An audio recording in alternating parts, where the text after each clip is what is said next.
MSD podcast Q&A. Question received from Perth, Western Australia. Can you tell me about the Phase 1 tests I've read about in CQC Times? I would like a description of the test and what is required to pass and how many people pass. The Phase 1 basic testing is a very important part of our setting and maintaining standards and of our members' advancement and achieving capability and rank. This podcast is predominantly about the Phase 1 basic testing, but as I have received wide-ranging questions about our Phase 2 advanced and Phase 3 specialist training and testing requirements and our military regular and elite forces testing, I've included some information on these requirements. The testing phases are all about setting and maintaining the highest possible CQC standards. Exponents that train but do not pass testing cannot hold any rank or have access to advanced or specialist CQC training, as they have not proven themselves in regard to skills, capabilities, competency and confidence, or CQC mental toughness. Every aspect of progression after being accepted for HQ training or course joining increases in requirements of demand and difficulty. The Phase 1 basic test is the first means of proving a candidate's capabilities or lack of capabilities and identifying strengths and weaknesses under testing regime standards and CQC duress. The applicant intake induction is to identify what skills capabilities the applicant possesses, their level of resolve and capabilities they have in regard to following instructions and doing their best. The Phase 1 basic testing, after completing a minimum 100 mandatory training hours or more, is to prove their levels of skills competency and mental toughness in objective achievement after undertaking the required training. After completing a HQ intake induction and commencing Phase 1 basic training, exponents should be ready skills-wise to volunteer for Phase 1 basic testing after a minimum of 100 hours of HQ sessions training or after completing a week-long full-time intensive course of instruction. It's a very individual thing when it comes to individual exponents being willing, able, ready to volunteer for testing. A small percentage, depending on their physical and mental makeup and prior training, may be ready after their first week-long intensive course, and similarly HQ or depot training exponents after 100 hours of continuous weekly training sessions may be ready to volunteer for testing. Others can take several hundred hours of training accumulated by attending multiple week-long intensive courses or weekly scheduled HQ or depots training sessions, or a combination of both. Volunteering for testing is one thing, but also instructors must be sure exponents are in fact at the required level of being ready and prepared for testing before accepting them for testing. Assessing a volunteer candidate's state of readiness and preparedness can be by observing them under training and also under TOCs, tests of competency, also known as tests of capability. Volunteer candidates must be practical realists, and their self-assessment must be commensurate with their actual assessment as observed and noted by instructors and in relation to TOCs findings. The unknown factor is the human factor in regard to how psychological stresses and fears will affect candidates under testing. I am often asked if backgrounds in civilian traditional arts-based styles or competitive codes are an advantage or disadvantage. Any physical pursuit that enhances physicality, expedient action, physical fitness and strength, as well as timing, is beneficial generally. Having pre-learned techniques that are completely different in their initiation and execution to the CQC skill sets that will be tested under Phase 1 basic testing can be a disadvantage. This is because they are not applicable to the testing regime, and only the tactics and skills that make up the Phase 1 basic training package are assessed and rated. Often it is those that have never trained before and sometimes look unassuming and that are quiet and closed book types that prove to be the highest achievers. They do not have to forget anything that has been practiced long term, and as such may not have bad habits that hinder them rather than helping them. Our European military CQC is a tradecraft that is made up of same system skills that through commonality are cohesive. The testing process of Phase 1, 2 and 3 varies in relation to the specific candidates and their military service or unit, and also for serious civilian enthusiasts. Levels of intensity required, commitment, ratings and means and methods of testing are specific to the candidate's military service and our civilian testing regime. Some services may not include testing components that our TOD group candidates must face because of injury risk factors. Our dedicated and committed civvy exponents and proponents undergo considerably more training hours than most of the MIL CQC training PERS we have trained, as MIL CQC for the dedicated CIVI exponents and proponents is their dedicated primary interest and not just a course to complete. The testing phases at Phase 2 Advanced and Phase 3 Specialist levels always include Phase 1 Basic Fundamentals, Tactics and Skills, as they are the foundation practices and principles that are required not only for Phase 1 Basic threat neutralization of specific threat categories and types of threat, but they are also important components of Phase 2 and Phase 3 skills in both armed and unarmed combat. For example, they share the same stances, guards, footwork as Phase 1 basic skills. Delivering training to elite forces, including tactics and skills from Phase 1, 2 and 3, and regular force military skill sets from Phase 1, 2 and 3 are delivered and tested in regard to role and duty-specific requirements. Testing phase environments can change from urban environments through to outdoors, land and amphibious environments. BHE components may be in bush, forest, jungle, swamp, waterway or foreshore environments. TOD Group HQ and Camp TOD testing environments include urban indoors and rural outdoors, field, bushland and wetland testing courses, and testing in Thailand can include jungle, foreshore and in the sea testing components. Then there are contact conditions and levels of contact specific to the service or safety reasoning, including taking into consideration environmental services, hazards and risks. The TMPs and SOPs developed by the TOD Group over many decades are extensive and all-encompassing in regard to providing a challenging and formidable testing regime to prove a candidate's worth. Some candidates defeat themselves under testing, even though they have trained well prior to testing. They allow the pressure of testing to psychologically affect them, interfering with their mental toughness and skills competency capabilities. The testing regime has built-in safeguards as well as built-in stresses and included fear factors. Although based on same performance requirements, every phase test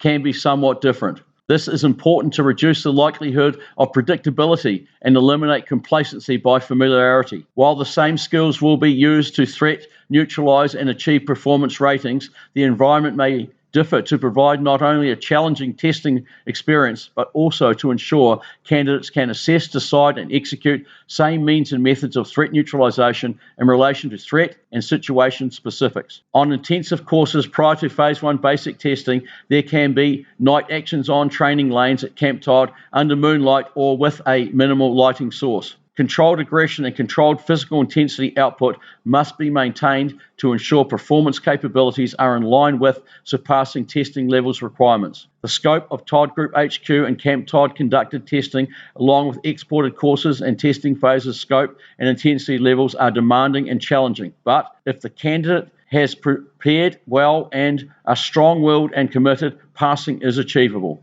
The ability to think and decide under threat, on the move, and when static under assault is essential. The testing regime includes mechanisms to identify if candidates can make best threat assessment decisions and employments of quick threat neutralization. There are only limited CQC specific protectors permitted based on common sense to reduce risk of likely injuries through combat boot contact and the like. There are no gloves, headgears or body protectors for CQC unarmed actions on testing. Anything that increases target mass or restricts expedient action and movement must be eliminated. Candidates must have mastered CQC drills to command, which are tested at 2 or more times during a Phase 1 basic testing to ensure candidates under the stress and duress of testing can look, listen, determine, and follow instructions. Such qualities and actions on realities are vital in the control of the combatant's emotions and aggression to enable the making of sound, fast mapping assessments on the move and expedient executions of threat neutralization by controlled aggressive means. Phase test intensity increases and decreases depending on the testing module, ranging from demonstration of capabilities, competency, statically or on the move, through to toughness and sickness, close combat, up to CQC actions on encounters, threat neutralization requirements, as well as BHEs in unfamiliar environments where the reality of unpredictability and having to identify friendlies and foes adds to the stress factors. Candidates must be able to overcome effects of sudden aggressive shock actions, make primary threat neutralization decisions, and execute them, achieving the objective in 3 seconds or less to achieve high-level competency ratings. Under assault and in disarming, real weapons add to the stresses. Having deliberate and definite objective achievement requirements and the need for immediate rapid threat neutralization can, to a candidate, take on a different level of controlled aggression threat neutralization requirement. There are no gender, age, or physical size or weight divisions, and as such, all candidates under testing must be able to make real-time assessments in relation to enemy party and how to best achieve the objective of silent, rapid threat neutralization. Any candidate under testing that fails to achieve the required specific objective is removed from the testing phase and is a no-pass outcome. Any candidate that thinks they know what their Phase 1 basic test is going to consist of should be aware that the means and methods and order, as well as the environment, can change by considerable. Previous testing phases have been conducted at Camp Todd HQ and Camp Todd on the training grounds, under bush canopy, in a swamp and waterway, around camp buildings and World War II army huts, or in our hub country of Thailand, in the jungle, on the beaches, foreshore, or in the sea. We have conducted training and testing using jungle lanes as well as in and around vehicles and aircrafts. We have conducted urban operator environments, crowd combat testing, and battle training facilities with many friendlies and enemy party intermingling, where candidates have to make the D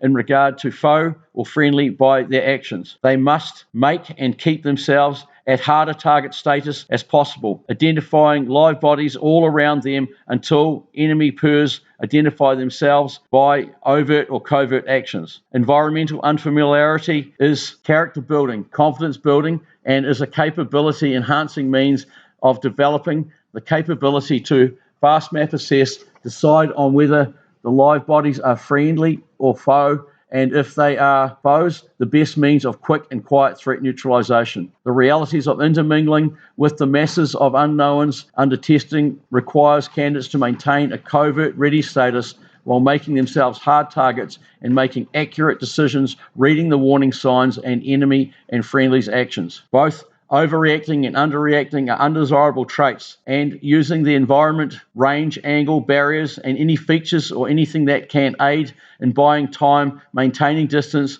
or slowing down or hindering an enemy approach is very important. Night sneaky boots training components test candidates' fears and phobias and capabilities to deal with unknown threats and sudden aggressive shock actions on in low to no light. Enemy party concealment at Camp Todd on testing phases, especially on CQC testing lanes or around the waterway swamp where enemy party are concealed in the reeds and the candidates are within arm's reach but cannot see them, and their first knowledge of enemy PER is by actions on contact. Test their unexpected threat neutralization decision-making capabilities to the max. The waterway and swamp provide the added threat specifics of hindered and slippery movement and having to deal with decentralization and being submerged. Phase 1 basic testing must be challenging, demanding, and must provide the environment and the opportunity for those that have put in the training hours, achieved high-level competency and proficiency with the mental toughness and uncompromising will and determination to surpass the required levels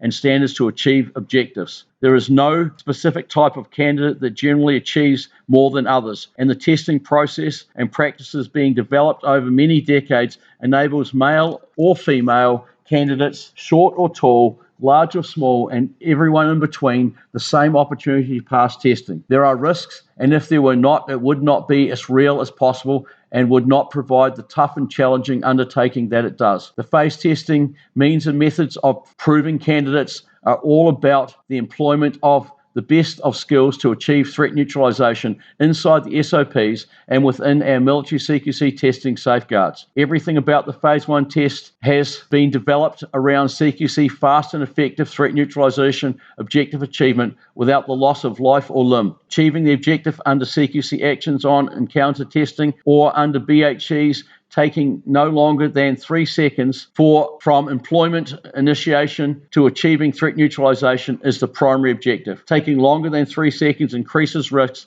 including affecting inner resolve and depleting battle fitness capabilities. Often the reasons for increased threat neutralization times is not best decision making or skills not being employed with an uncompromising, deliberate objective achievement mentality, or not being able to adapt or adjust to situational or threat changes or sudden aggressive shock actions. There are no sparring or competitive aspects, prior knowledge of threat specifics, and all assessments determinations are based on rapid, committed, overkill objective achievement. Military CQC is not about taking the enemy on, it's about taking them out. And the Phase 1 basic testing has been developed and designed with tradecraft proving means that enable quick, quiet, committed threat neutralization that provides as realistic closeness to a real actions on as safely possible. The Phase 1 basic means and methods of testing threat neutralization are achieved by MIL tradecraft specific testing variants of takeout actions on skills executions. The enemy is force moved and decentralized in a same or similar means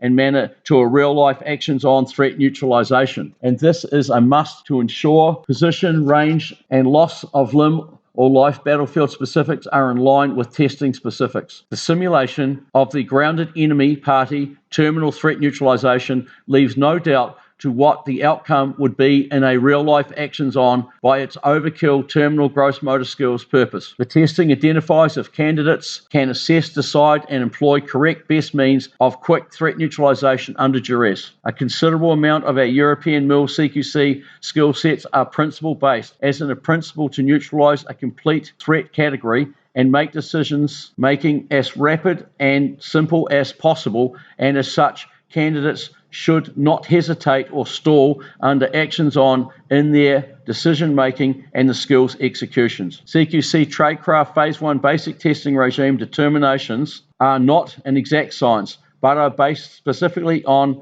our MIL's close combat tradecraft that is black and white in regard to objective achievement. The ratings determine skill level of mastery and skills errors, as well as levels of mental toughness and inner resolve under testing actions on assault. Utilizing multiple highly skilled training team members positioned at different corners, assessing the same candidates always achieves the same ratings outcomes. Candidates need to be flexible and innovative, as there may be testing phase inclusions that are not expected through threats variations. These combine a variety of means and methods ranging from auxiliary training provided on week-long intensive courses of instruction on day 1 or 2, and then on day 6, the need for these skills to be employed under actions on. This is used to test candidates' ability to learn new skill sets, retain information, and under duress of testing and effects of hormonal dumping, be able to demonstrate the use of the auxiliary skills to achieve the objective. On 1 week-long intensive course at Camp Todd, for example, a Vietnam veteran and former Elite Forces medic delivered several hours of CQC-related actions on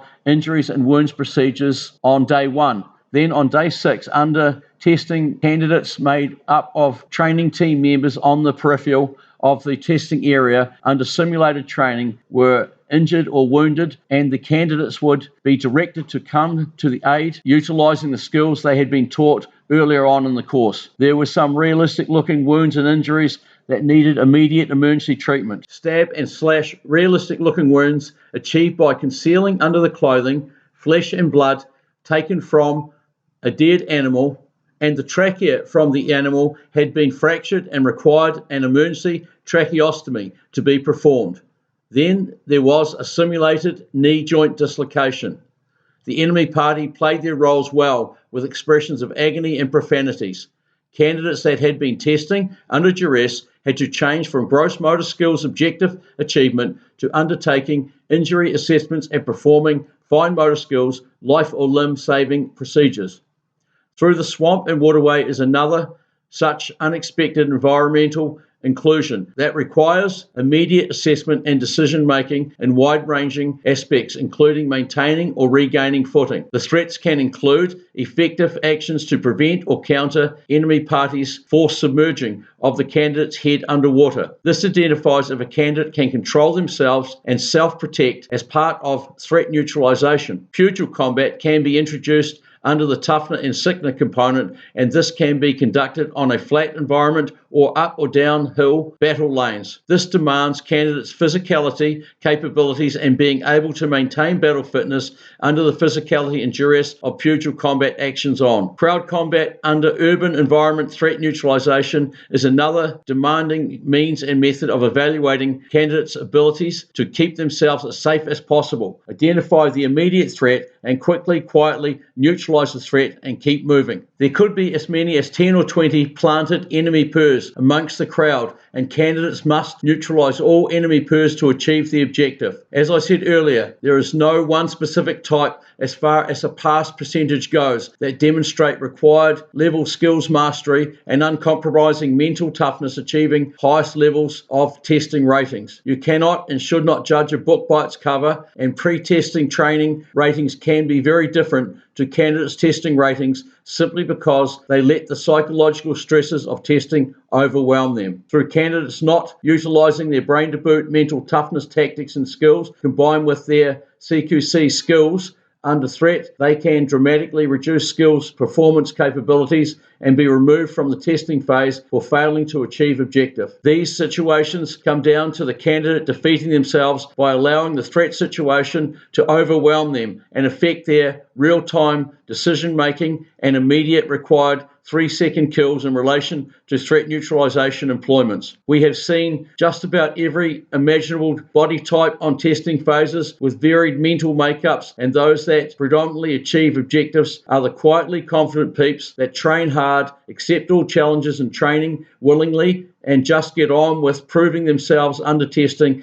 in a quietly confident and committed manner. There will always be those that are not prepared to accept the challenges of testing and prefer a safer, more predictable, comfortable environment, but it is the fraction of 1%ers that front up and quietly commit to the pursuit of skills mastery, volunteering for testing, making smart primary threat neutralization decisions, and executing them with uncompromising commitment to objective achievement at the highest level of competency and proficiency that earn their rank and are respected for it. There are the excuse makers claiming this injury, ailment prevented them from volunteering for testing or actually turning up on the day, but the reality is, like an urban assault or battlefield actions on, if you are injured or wounded, you have to get on with threat neutralization by the best means at your disposal. The adage used even by the Royals of no need to complain, no need to explain is the expected candidate mentality of a quietly confident and committed Phase 1 basic testing candidate. If it was easy and did not present any risk, everyone would do it and the standards would be lowered to an unacceptable level. That simply would not prepare exponents to deal with the realities of real-life violent assaults. The dedicated and committed types apply, are accepted, and get on with their training quietly, confidently, and committed, only volunteering for testing when they know they are ready and best prepared. They prove themselves well under testing, achieving high-rating Phase 1 basic test passes. These good lads and lasses, after passing testing, often appear somewhat different, like they are more comfortable in their own skin and at ease around their peers and superiors. They can look like they are standing taller, walking even more confidently, and there is less of the maintaining silence with them because they have proven themselves where many have failed. They are now accepted as worthy of achieving rank and advanced training, and their actions have earned them respect as a group member. They are then accepted for Phase 2 advanced training commencement, but still turn up for Phase 1 basic training to put back in some of the support and assistance they had previously received before passing testing, joining in with new entry and continuation training Phase 1 basic training exponents. My dear friend, the late Bill Hall, who served in the Independent Company in New Zealand and later with Bomber Command in World War II, held our testing phase in high regard. As he would say, it is the best insurance you can get by passing testing and the best preparedness for when you find yourself up against it at the sharp end. He would tell all the young exponents that these skills will be with you for life and have been made for the battlefield and proven in combat. We get a lot of older exponents, male and female, and those that have had injuries or health ailments that want to take responsibility for their own self-protection and that of their family members. Being practical realists, they know that if military self-defense and military close-quarter combat fail, dirty tricks brigade skills won't work for them. Anything less effective or that required more physical input would see them doomed to failure. Some are not able to test through their health ailments or prior injuries, but they can undertake the basic Phase 1 training. Unfortunately for them, there are no backhand salutes, political passes, or exemptions when it comes to testing, and they would not be able to move on to advanced Phase 2 training or specialist Phase 3 training without passing their Phase 1 basic test. The Phase 1 basic skills package, however, does provide wide-ranging capabilities to neutralize urban and domestic violence assault, and the D-War package provides the declare war against rape, serious sexual violence, threat neutralization capabilities. There are always going to be those that claim capability that have not passed testing phases, and some have never even trained. This is why the Phase 1 basic testing is so important, as it proves capability, identifies character flaws, including weaknesses, lacks in integrity, responsibility, and through the close proximity to threat and nowhere to hide, there can be no mistake when it comes down to passing or failing. You don't have to be the toughest, meanest lad or lass on the planet to pass Phase 1 testing, and there will always be those that are better than you, tougher, smarter, stronger, fitter, but there is one sure way to get the respect of your peers and superiors, including instructors, and that is to train hard, test well, and achieve your Phase 1 basic testing pass as a quietly confident, committed individual by means of uncompromising skills, competency, and controlled aggression. Members are very aware that training in MIL CQC as a civilian is a privilege and not a given right, and that they are only as good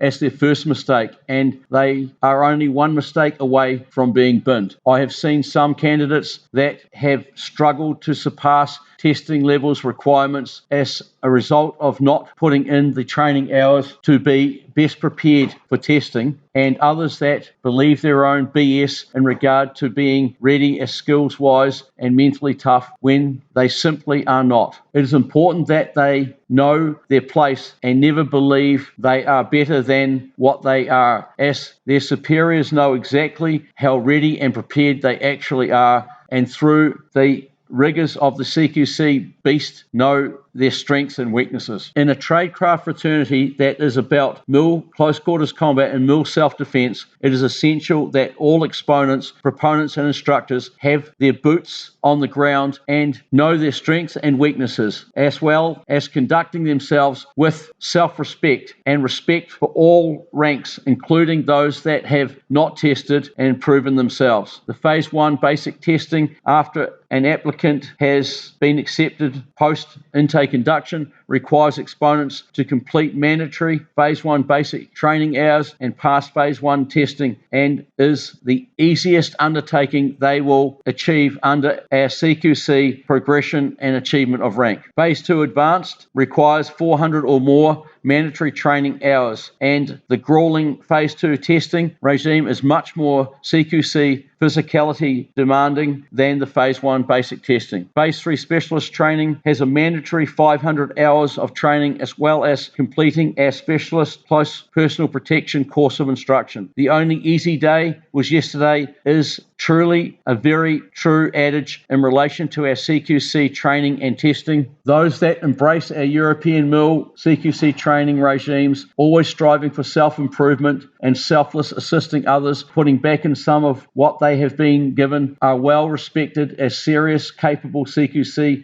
exponents and proponents and valuable group and team members. Those that manage to pass phase testing that we do not see again are products of the training and testing regime and the realities of what is required for advanced and specialist progression. The regime and processes identify those that are highly committed, lifetime exponents, proponents, and instructors, and those that are not, that will self-eliminate. So many of the Phase 2 and 3 respected members turn up and assist with or join in the training of Phase 1 and 2 exponents. Such is their grounded mentality and willingness to assist others. They all understand the importance of Phase 1 basic training training as it provides the foundation and all the fundamentals required for Phase 2 advanced and Phase 3 specialist training, and is also the primary skills capabilities for self-protection under the civilian laws of self-defense. The fractions of 1%ers that are genuine lifers are hands-on, practical realists that expect things to be challenging, demanding, come with risks, CQC training and testing wise. They know the importance of the CQC training ethos. As our founder, the late Sergeant Major Harry Baldock put it, CQC training is a task to be continued, not a project to be completed, and you're only as good as you are current and capable, willing and ready. MIL CQC, being a living, evolving tradecraft, changes in relation to threat and requirement, and the current training rank and file will always have the most current capabilities, and this is an important incentive for them to continue with their pursuit of CQC excellence. There are considerably more factors involved under testing phases, but I hope this identifies a lot of what is required. Finally, in answer to the question, how many people pass? Well, that is a difficult question, as sometimes not a single candidate passes, and other times all candidates pass. But generally speaking, less than 5% and sometimes as low as 1% achieve successful Phase 1 testing passes.